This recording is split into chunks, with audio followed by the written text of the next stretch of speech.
Good evening, Iowa fans. Hello and welcome to the Iowa Call-In Show here at Iowa at the voice of college football. My name is Zach Heine. Thank you all for tuning into the show tonight. Make sure that you're checking me out on social media. I'm on X at Zach_Heine.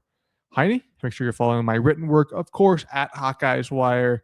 Make that your one-stop shop every single morning for all of your Iowa athletics needs. And then, of course, make sure you're following the voice of college football at the VOCFB right there at the bottom of your screen.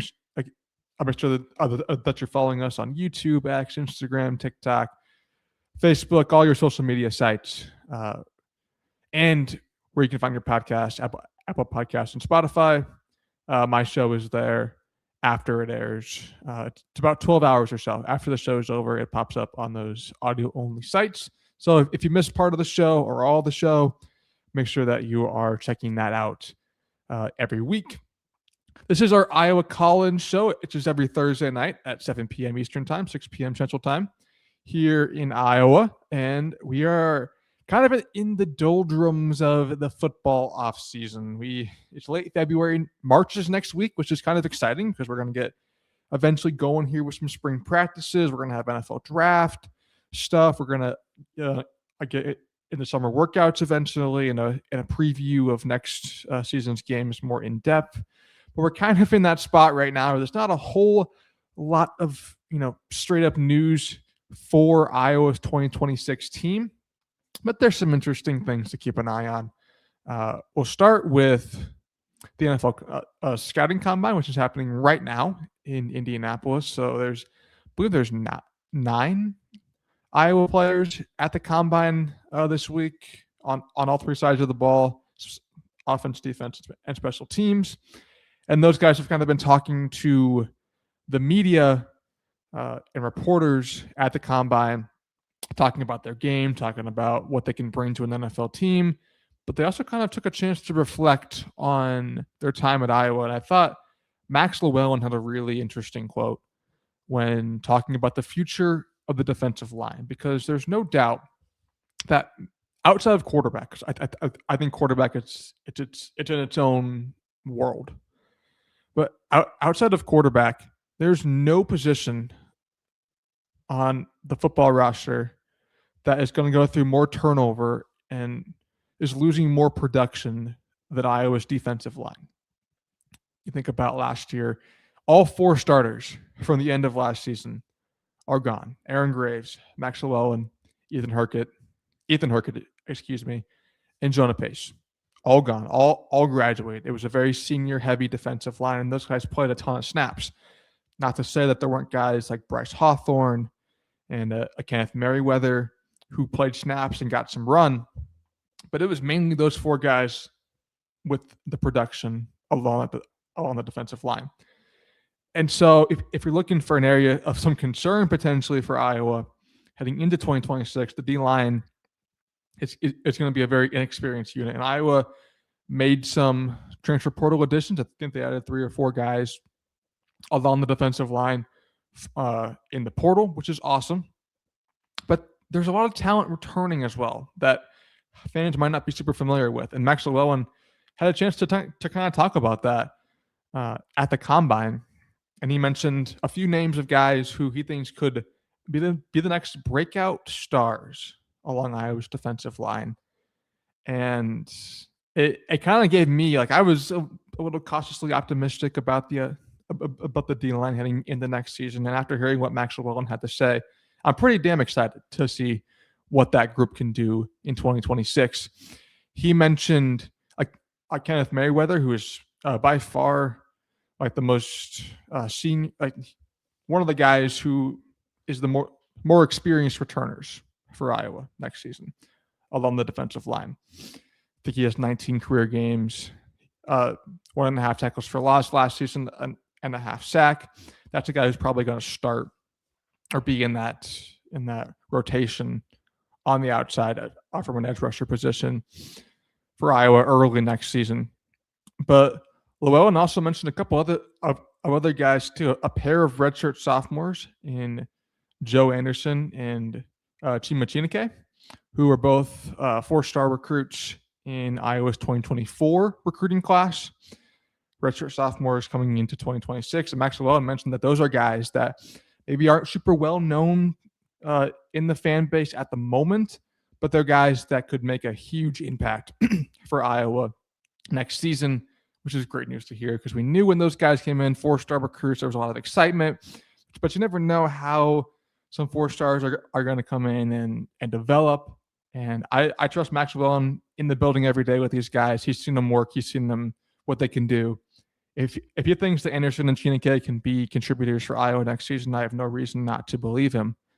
And I think that's huge for what I was going to be trying to do with that unit going forward. He also gave a special shout out to Yosei Epinesa, of course, the 5-star recruit in the 2025 recruiting class, a younger brother of AJ Epinesa, son of Epi Epinesa. You know, Iowa football runs in the Epinesa family's blood, and Yosei looks like he could be the next star as a Hawkeye. And Max Llewellyn had some really nice things to say about him as well, which was great to see. The exact quote, I have it right here. He said, Yosei's done tremendous things. He's shown a lot of high-level skill from a young guy that you don't typically see. He could absolutely be up here at the combine one day. End quote from Max Llewellyn right there, which is great to see the confidence in Epinesa. And there's a young core, a young nucleus building there. Anderson, Chineke, Epinesa. That's pretty exciting if you're an Iowa fan. Along that D line. And so I for one at least feel a lot better about that group heading in the next season than I did 24 or 48 hours ago, just because Max Llewellyn talked about him and because he knows better than most what Iowa has returning in that building. So don't fret too much about the D line. We'll get into more specific positional previews as spring ball rolls around and we see kind of how Iowa is beginning to utilize those guys. But it sounds like there's going to be some optimism for that group to continue performing at a high level and winning in the trenches game after game.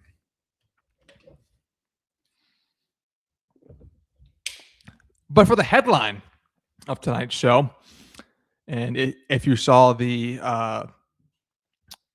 title of the show, Iowa projected to land elite quarterback prospect. And no, I am not clickbaiting you when I say that. I believe it was yesterday or Tuesday that Steve Wiltfong, who is he's very in the know with high school recruiting, works for Rivals. He put in a projection or an expert prediction. And when guys do this, they do this knowing that they have some insider information. Like this isn't, him just, flipping a coin and saying, oh, but land head, so he's going to Iowa. Like Steve Wiltfong interviews, these prospects that people in their camps, people in Iowa's camp.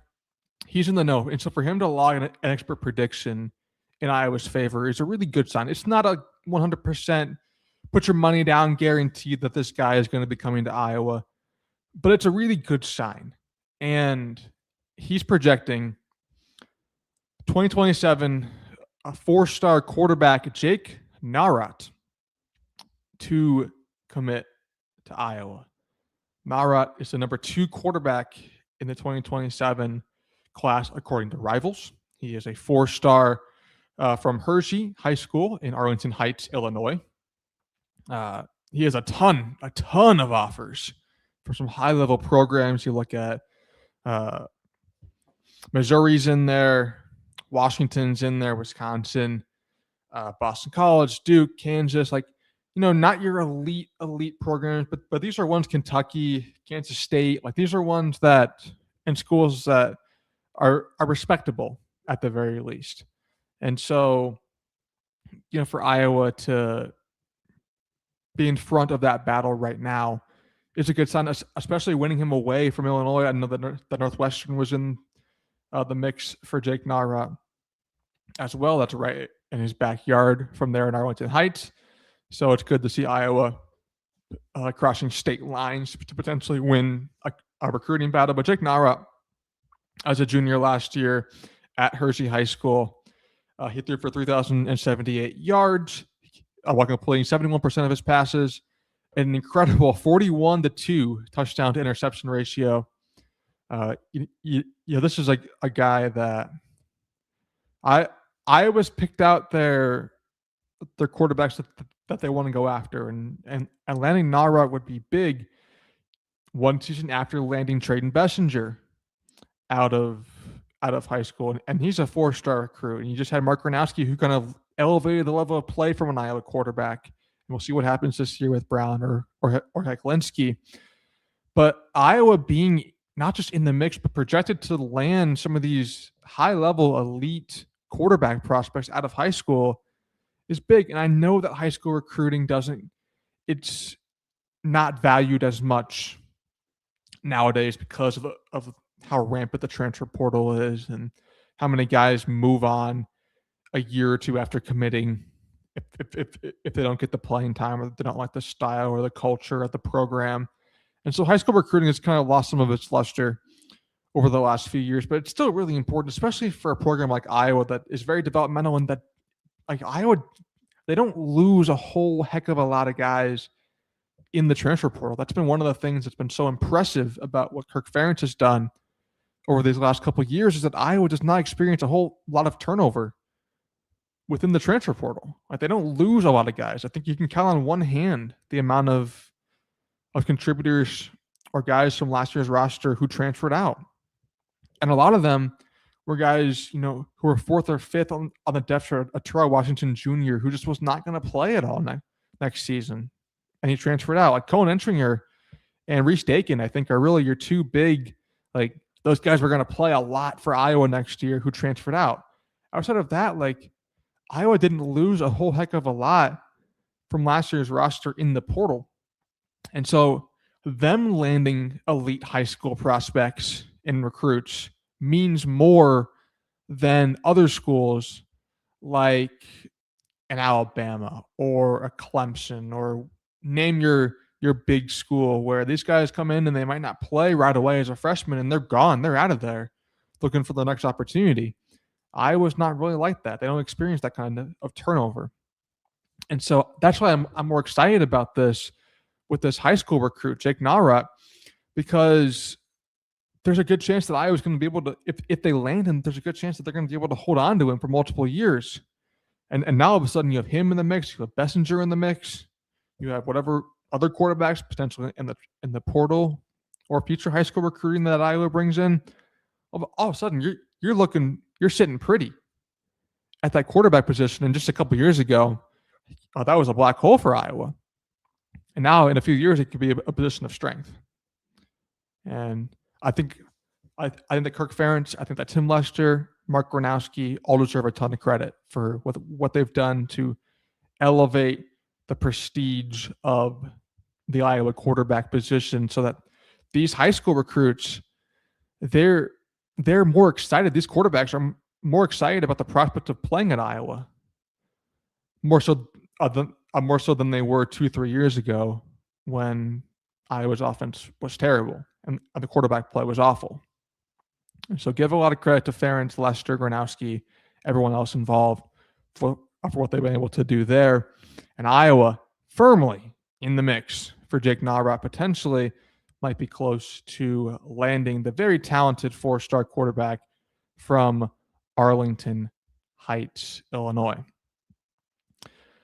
We've got kind of a fun segment coming up here because, again, as I mentioned, we're kind of in that slow media session or cycle of the offseason. There's not a whole lot of news when it comes to Iowa in 2026, but I do have kind of a fun segment to do on the show tonight. It is also our call-in show, so I'm going to throw that link in the chat right now if you want to hop on, talk anything Iowa football related, from the team next season, the schedule, guys at the combine, whatever's on your mind, Iowa football related. That link is in the chat. Make sure that you're checking that out. And I also want to remind you guys that our show is sponsored by FanDuel. Make FanDuel your one-stop shop whenever you're looking to make a little money. And the Iowa women's basketball coming off a huge win at home against Michigan. They return to Carver tonight to take on Illinois in a cross-state rivalry. The Hawkeyes under Jan Jensen are 11.5-point favorites according to FanDuel in tonight's game, which is a 8 p.m. Central Time tip-off. They are favored on the money line minus 750, so big favorites over under set at 145.5, with both the over and the under having the same odds at minus 114 currently. So if you're looking to make a little money while watching the Iowa women tonight, make sure you're heading over to FanDuel to place your bets and check out some of their other odds. Big night of women's college basketball going on here. And as I mentioned, the Iowa women were big winners on Sunday against Michigan. They're looking like they're going to be a top 4 seed at the very worst in the Big Ten tournament, and probably hosting an NCAA tournament regional or some games. And the Iowa men picking up a big win over Ohio State last night. So basketball in Iowa City is going pretty well overall. We got Kurt in the chat. What was the name of that quarterback again? Jake Narot, Nawrot is the quarterback, the 4-star from Arlington Heights that Iowa landed an expert prediction from Steve Wiltfong to land on Tuesday. Really exciting news there for the Hawkeyes. Hopefully they're able to land him. And I mean, it'd be big for the program. It'd be massive for the program. We're going to take a quick break here. And when we come back, I have a pretty fun segment lined up as we're going to take a look back on the last decade of Iowa football and reflect a little bit on some of our favorite teams and moments. That'll be right after this. You can make a difference here at the Voice of College Football. Use the Amazon link. Financially contribute to the Voice of College Football without spending a penny. Same shopping experience. It's easy. Go to any video on any channel. Go to the description section and grab the link right next to the capital letters that say Amazon. Use that link and Amazon will instantaneously convert to your account, settings, history, everything intact, just like whatever link you use right now. No difference. Pay no attention to the product that you see right there. Just go search what you want. Don't forget the Amazon link. Thank you for your support. Sincerely, the Voice of College Football. And thank you to Mark Rogers for that message right there. Make sure that you're checking out our other shows on Iowa at the Voice of College Football. Mark and Corey Brada from the Hawkeye of the Storm do a show every Tuesday at 4 p.m. Central Time. Iowa Hawkeyes Live. Make sure that you're checking them out. They have a lot of awesome things to say and engaging topics as well. So make sure that you're checking out their show on Tuesdays. But you are here at the Iowa Call-In Show, Iowa at the Voice of College Football, brought to you by FanDuel. My name is Zach Heine. It is our call-in show, of course, and that link is in the chat if you want to hop on and talk about anything Iowa football related. And if you missed any part of the show, we are available on Apple Podcasts and Spotify, usually about 12 hours or so after the show airs. It'll be up. So tomorrow morning, check in at some point, and you'll probably see the show there on Apple Podcasts and Spotify if you search Iowa at the Voice of College Football. So if you missed any of the show, make sure that you're checking that out. So I teased before the break there a kind of a fun segment to look back on the last decade of Iowa football. Been a lot of really fun years, some good moments, some not so great moments as well. But for the most part, Iowa fans have been pretty lucky with the football that we've gotten to watch. Iowa has won at least 8 games every season over the last decade, minus the COVID-shortened season where they went 6-2. So they were on a pace, if they played a full 12 games, to win at least 8. But Iowa fans have been pretty lucky to watch some good football over the last over the last decade, even if it hasn't quite lived up to some expectations. But I'm going to share my screen here. So we have Iowa's entire football history year by year. But we're going to take a look at that 2016 to 2025, the last 10 seasons of Iowa football. And I'm going to power rank them from worst to best based on a lot of different things: overall success, key wins, a signature moment. What do I remember most about that team? And also, was that team fun to watch? Iowa's won games in the past that the team wasn't very fun to watch, but they found ways to get it done anyway. And, that'll factor into it.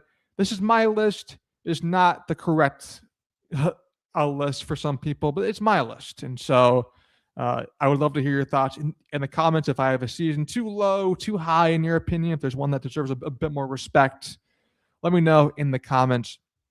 We're going to kick it off, though, at number 10, at the very bottom. And it's weird putting this season here, but I have the 2024 Iowa football team. They won 8-5 overall, 6-3 in the Big Ten. This was just kind of a weird season for Iowa. It was year one under Tim Lester.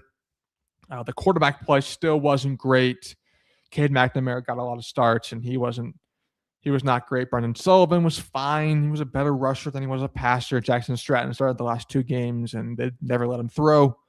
And so it was another year of subpar quarterback play. Another year where Iowa's defense was great. But just like it's not super memorable for me in terms of, if you look at their schedule right here for Iowa. You lost to Iowa State. You blew that lead. I was in attendance for that game. You blew that lead. You got blown out by Ohio State. It was a bad loss to Michigan State, bad loss to UCLA, and your wins weren't super memorable either. You took down Washington. That's probably your best win. At Minnesota wasn't bad. You beat Nebraska in that low-scoring season finale. Just not too many super memorable moments. You lose the bowl game to Missouri to cap it off. Just not a whole heck of a lot of moments for me to go back and watch with that 2024 team. But I don't have a whole lot of incentive to go turn on, the highlights from one of those games. And I think that really plays heavily a factor into my power rankings. And so, unfortunately, 2024, it was good signs, especially for Iowa's offense, that we saw kind of paid off more in 2025, which we'll get to way later on here in the list. But 2024, unfortunately, comes in at the bottom of my power rankings of the last decade of Iowa football. Coming in at number 9, and I was shocked when I was going through my list and I came across this season. I'm like, this is number 9? There's no way that this was 9. There's just no way that it was that low. But I have 2018, and it's weird putting Iowa here. They went a 9-4 overall, 5-4 in Big Ten play. This was a prime year for Nate Stanley. It's probably his worst season at Iowa. I think his sophomore and senior years were really good. The junior year was fine. It's really good for an Iowa quarterback. 2,800 yards, 26 touchdowns to 10 picks for him. You had TJ Hawkinson on this team, and he was really good.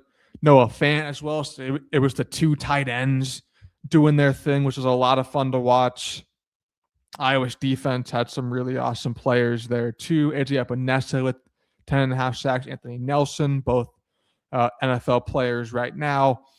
Riley Moss was on that team. Matt Hankins. A lot of fun. Parker Hesse was still there. Really fun team with some of the guys that were on there who are now having a lot of success in the NFL. But it was looking at their schedule in 2018, and Iowa didn't do too much in terms of a signature victory. They beat Iowa State that year, which was awesome, and kind of a weird, low-scoring 13-3 game, ugly game. But they got blown out by Wisconsin, a ranked team. They got beaten by Penn State, a ranked team. In the regular season, the wins were Minnesota, Indiana, before they were really good, of course. A drubbing of Illinois. You lose to Purdue like they always did back then. A bad loss to Northwestern at home. And I think this was an Iowa team that was not as great as the sum of its parts. I read out the names on that roster. That team should be a lot better than what this team did. They did end the season with a win over Mississippi State in the bowl game, but I just feel like it's one of those what could have been seasons for Iowa, especially looking back with the talent that team had.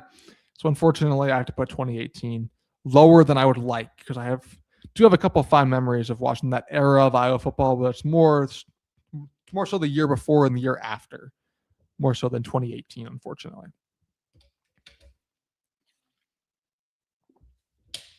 At number 8, I'm going with 2022 Iowa football, as they went 8-5 that season, 5-4 in the Big Ten Conference. This was the beginning of the peak of Iowa's horrible offense, but it was one of their best defenses ever. As we see there, the 17.7 points per game scored near the bottom of the FBS, but they only gave up 13.3 points per game, which was second best. It was an incredible defense.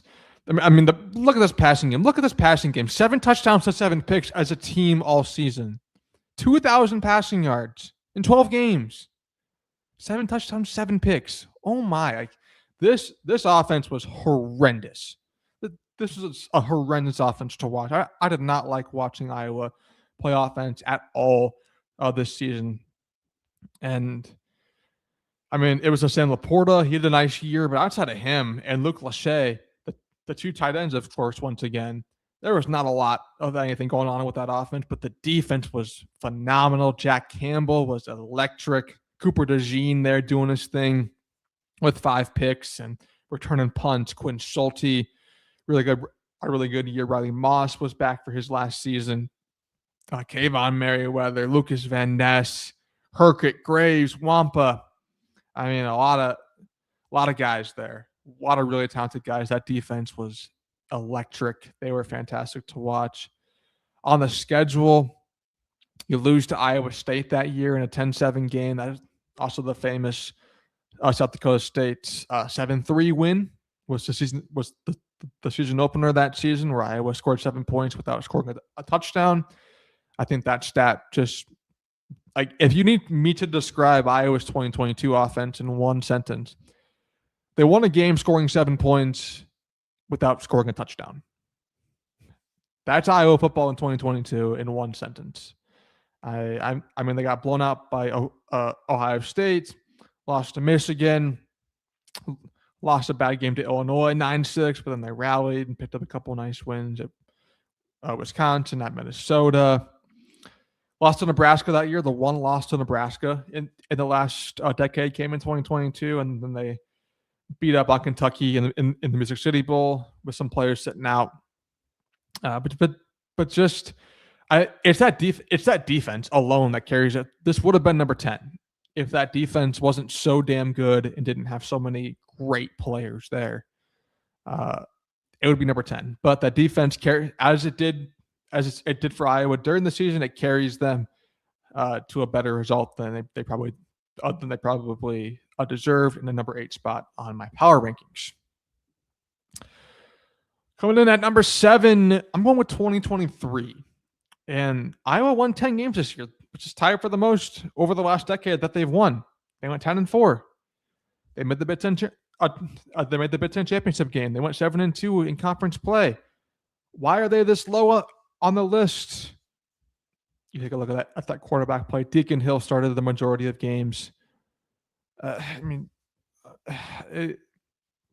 am not disparaging on the kid at all. I have no negative things about Deacon Hill as a person. I'm sure he's a fantastic guy and a great teammate. Nothing bad to say personally about Deacon Hill, but he might have been the worst quarterback I've ever seen play at any level. And I've seen some doozies. I watched Christian Hackenberg take snaps as a New York Jet. I've seen some doozies. I've seen Kenny Pickett take snaps as a Steeler. I've seen some bad quarterback play, but Deacon Hill might take the cake, unfortunately. You look at these stats right here: 1,100 passing yards for an entire season, 5 touchdowns to 8 picks. Cade McNamara wasn't any better when he was healthy. And this team was just a slog to watch. This was Iowa football at their absolute peak offensive ineptitude. Look at that, 15.4 points a game. 15 points a game, second last in the FBS, and you won 10 games. Like, I've said that so many times.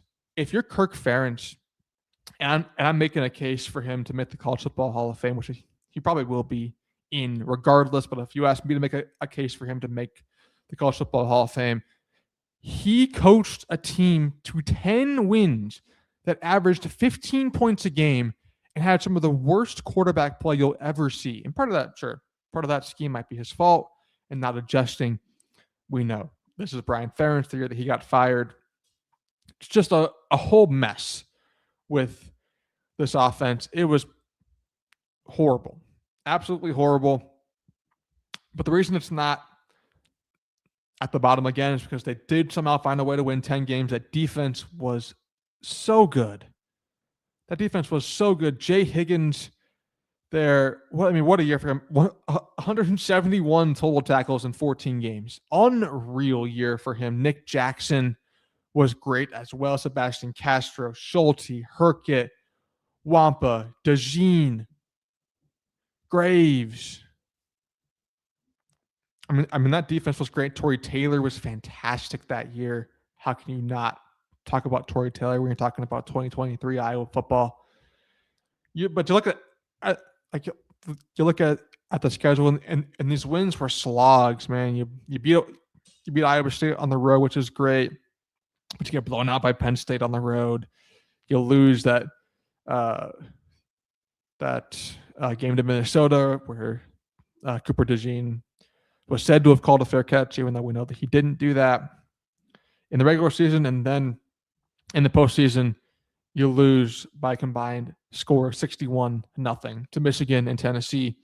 To end the year, it prompted Brian Ferentz to be fired. It prompted an entire overhaul in Iowa's offensive philosophy, which is for the better. But they won 10 games somehow. They made a Big Ten championship game, which might be their last appearance there for a little while, considering that there's no more divisions. We'll see. Hopefully, Iowa can get back to that game at some point. But this was Iowa's offense at its worst, but its defense maybe at its best. It was able to carry Iowa to 10 wins, which is why 2023 comes in at the number 7 spot. Number 6, I have the 2021 Iowa football team, and again, another team of what could have been. You win 10 games, 10-4 overall, 7-2 in Big Ten play, 23 points a game. Spencer Petras, this is probably his best year as an Iowa. I mean, 2020 maybe, but 1,800 yards, 10 touchdowns, 9 picks. Still not great for Iowa's passing game, but they were able to get a really great year out of Tyler Goodson with 1,100 yards on the ground, 6 touchdowns. They were able to get a nice year out of Sam Laporta in the passing game. Keegan Johnson as well got involved. What a blast from the past there. And so it wasn't a bad year for Iowa's offense. Like, you could start to see 2021 and I guess 2020 where you saw the warning signs. You saw the signs of like, whoa, this offense they're not terrible yet, but if they don't change some things, if they don't make coaching changes and change the philosophy, this could get really bad. And 2021 was the warning sign. 2022 and 2023 was where Iowa paid the price for not being proactive and not making those changes. But you still had some really fun results in 2021. I think that's why this year rises above a few of the others for Iowa, because they have some memorable games. You beat Indiana in a top 25 showdown to begin the season, and then you take down a top 10 Iowa State team on the road. Fantastic win. You hang 51 on Maryland on the road, and then you take down Penn State in a top 5 matchup at Kinnick. What a fun game that was. It was fantastic. You start 6-0, but then unfortunately the season could have been a lot higher if these 2 games didn't happen. You lose to Purdue at home. You lose at Wisconsin. You fall to 6-2. You win out the rest of the way in the regular season. Then you get your doors blown off by Michigan in the Big Ten title game, and then you lose a tight one to Kentucky in the Citrus Bowl to kind of end the season on a sour note. It's really that Purdue game. If that Purdue game goes a different way, who knows where Iowa's at? They might be in the playoff. But that was a bad loss coming off the big win over Penn State. And unfortunately, it cost this 2021 team a few spots on my list. They probably would have been a lot higher had they just not lost that game to Purdue. Brutal loss. But still, a lot of fun moments there. And the Penn State game itself is definitely one that carries this team up into the upper, near the middle of the pack for Iowa football over the last decade. Number 5, we've made it halfway. Number 5 on the power rankings, I have the 2020 COVID shortened season. Iowa went 6-2 across those 8 games. They started off 0-2, losing those games to Northwestern and Purdue, of course. Purdue just owned Iowa for some reason in those late 2010s, early 2020s. But then they routed off 6 straight wins in really impressive fashion, too. I mean, 6 wins, all by multiple scores, including a nice win against a top 25 Wisconsin team that they dominated, which kind of turned the tide in that rivalry to where Iowa's had the upper hand over the last half decade. Nice win over Nebraska, Illinois, all that fun stuff. And so it was a shortened season, but it was great to have Iowa football back in 2020 after we didn't know if they were going to get it played. Spencer Petras, I think that this is definitely his best season at Iowa. 9 touchdowns to 5 picks, 1,600 yards in just 8 games, which was awesome to see. Tyler Goodson, Mekhi Sargent had a really good running back combination on the ground that year. Receiving wise, ISM, Amir Smith-Marset was great. Shannon Laporta did some good stuff. Brandon Smith was there. So the last year that Iowa really had those high-level, high-profile wide receivers with Brandon Smith and ISM was awesome to see. It's just nice to have Iowa football back. Like, there weren't many fans in the stands. It was kind of a weird season, but Iowa got the job done. They ended up 6-2. It's a fun team that lives on in my memory. Like, I'll think pretty fondly of the 2020 Iowa football team, looking back on things, which is why the number 5 on the power rankings. Bringing us into the top 4 is 2016. And this was an interesting season for Iowa football. They went 8-5, 6-3 in Big Ten play. This was the season after the magical 2015, where you went 12-0 in the regular season. You were a play away from winning the Big Ten title and making the college football playoff. And you brought back a lot of talent from that team here in 2016, and things didn't go quite as well. Obviously, they didn't win out, but you had a bad loss to North Dakota State at home, which really kind of should have been a warning sign that things were going to be a bit different this season. But then you lose to Northwestern and on Northwestern at home. You lose some ranked games to Wisconsin and Penn State. But then you take down Michigan, that 2016, that number 2 Michigan team that Iowa beat at home, the Keith Duncan walk-off field goal. One of the best Iowa football games that I've ever had the pleasure of watching. Really elevates this season for me. You beat Illinois. You take down a top 20 Nebraska team. You get your butt handed to you by Florida in the Outback Bowl. But the Michigan game and getting to watch the last season of CJ Beathard and a couple of those other guys from the 2015 team really elevate this season for me. CJ, wasn't his best in 2016, but still found a way to throw 17 touchdown passes. You got LaShawn Daniels and Akram Wadley both going over 1,000 yards on the ground with 10 touchdowns. What a duo that was for Iowa's running game. Riley McCarron with a nice year through the air. Akron Wadley getting involved as well. George Kittle on that team catching 4 touchdowns. And that defense, Josie Jewell, Poe Bauer, Ben Neiman, the linebacker trio that was so good for Iowa. Desmond King was back there for his senior year. I mean, just a lot of Parker Hesse getting involved. A lot of guys that I think pretty fondly about as a Hawkeye were on that team, which is why 2016 comes in at number 4, even though it was a slightly disappointing season when compared to the magical 2015 season. We have made it to the top 3 Iowa football seasons of the last decade, according to me. And this was tough to delineate here, but at number 3, I have the 2017 Iowa Hawkeyes. They went 8-5 overall, 4-5 in Big Ten play. So this is by far their worst conference record on the list. Not great at 4-5. So why are they so high up on this list, Zach? You had Nate Stanley, I think, is the first reason. Look at these stats for an Iowa quarterback: 2,500 yards, 26 touchdowns to 6 picks. What would I do to see an Iowa quarterback put up those numbers in a season again? As a sophomore, he was fantastic. I mean, Akron Wadley on the ground with 1,000 yards and 10 touchdowns again. James Butler, the transfer, getting involved. Look at these receiving numbers. Noah Fant with 11 touchdown receptions was great. Nick Easley getting involved. Hawkinson, Wadley in the receiving game.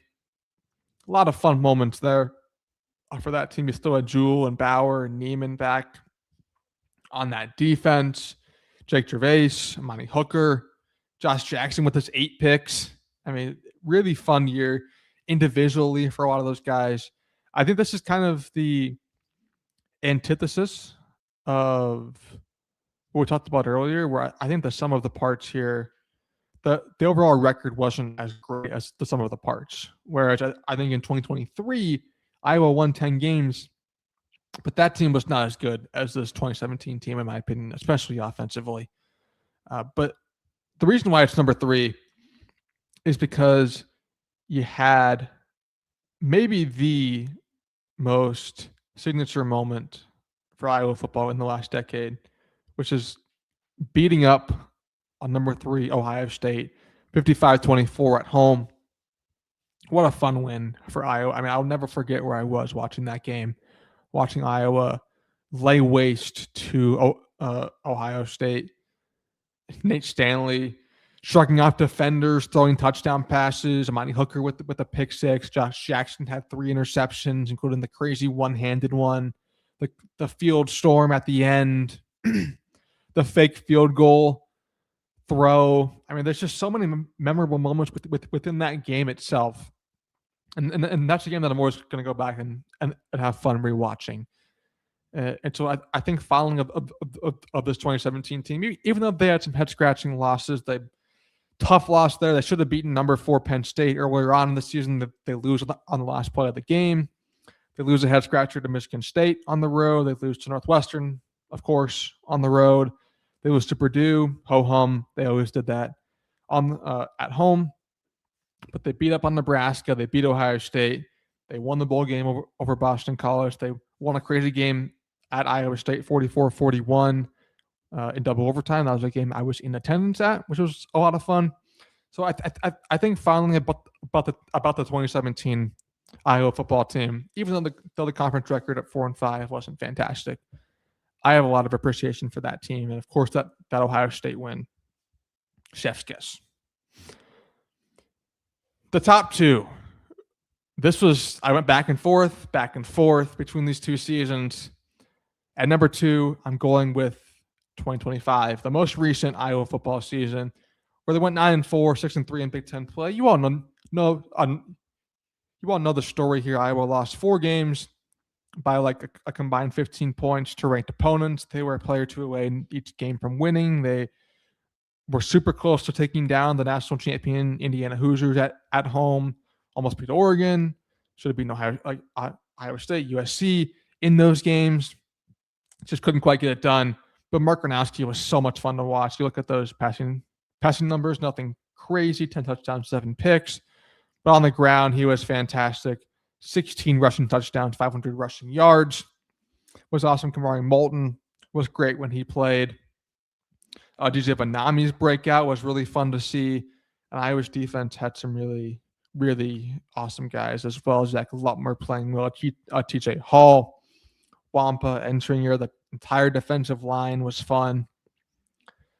This was like a fun year for Iowa football. I enjoyed watching this team play every week, and they didn't get it done in the biggest games, but they did pick up that ranked win over Vanderbilt in the bowl game to end the losing streak. But 2025 Iowa football team is one that I'm going to look back on fondly, especially if it continues a resurgence for Iowa's offense. Mark Gronowski, I think, is going to be a fan favorite Hawkeye in 5-10 years. They're going to look back on him with a lot of admiration. Iowa fans will. So the 2025 Hawkeyes come in at number 2, which of course leaves my number 1 spot. My favorite, and I think maybe the best Iowa football team of the last decade, the 2019 Iowa Hawkeyes. They went 10-3 overall, 6-3 in Big Ten play. It was the senior year for Nate Stanley, and he was good. Threw for almost 3,000 yards with 16 touchdowns, so only 7 picks. Look at on the ground, wasn't as great running wise for Iowa. Tyler Goodson with with not as many yards as we're accustomed to him seeing. Torrin Young in there as well. Mekhi Sargent had a nice year, but look at the receiving game. Tyrone Tracy with almost 600 receiving yards. ISM with 700 yards and 5 touchdowns. Nico Regain with 400 yards. Brandon Smith with 400 yards. Iowa at one point had 4 receivers there with at least 400 receiving yards in a season. Haven't seen that in a while. It's I look back great on that 2019 team. Look at the defense as well. Geno Stone, Jack Kerner, Matt Hankins, AJ Epinesa with 11 and a half sacks was really good. Michael Ojemudia with the 3 picks. Not as many turnovers forced by this defense. Not as many maybe star names, but a really solid unit still that did some awesome stuff. And then you look at their schedule right here in 2019. You beat Iowa State by 17-13 or 18-17 in that crazy game at Jack Trice Stadium in the rain. You take down Rutgers pretty easily. You lose to Michigan and Penn State in close games. Unfortunately, you lose to Wisconsin, but you take down Minnesota, a top 10 Minnesota team. You actually beat Purdue and Northwestern, which was a great sign for Iowa teams in this era. You take down Nebraska with a game-winning field goal again, and then you completely beat up on a top 25 USC team in the Holiday Bowl. This was Pac-12 USC pre-Big Ten. So it was a big deal that Iowa did that. Really fun season. I look back on the 2019 Hawkeyes with a lot of fond memories. I think it's the perfect mix of some awesome on-field results, some great players, some great individual seasons, and some very memorable moments to culminate in my favorite and I think the best Iowa football team of the last 10 years. Wow. My voice is shot after that, going through all of those seasons of Iowa football. Thank you if you hung around to listen to that. I really appreciate it. We got John in the chat with a hey. How's it going, John? I see that Wolverine in your profile picture. So thank you for tuning in here to the Iowa show, Iowa Call-In show at the Voice of College Football, brought to you by FanDuel. That's going to wrap it up for me on the show tonight. Thank you all for tuning in to the Iowa Call-In show, Iowa at the Voice of College Football, brought to you by FanDuel.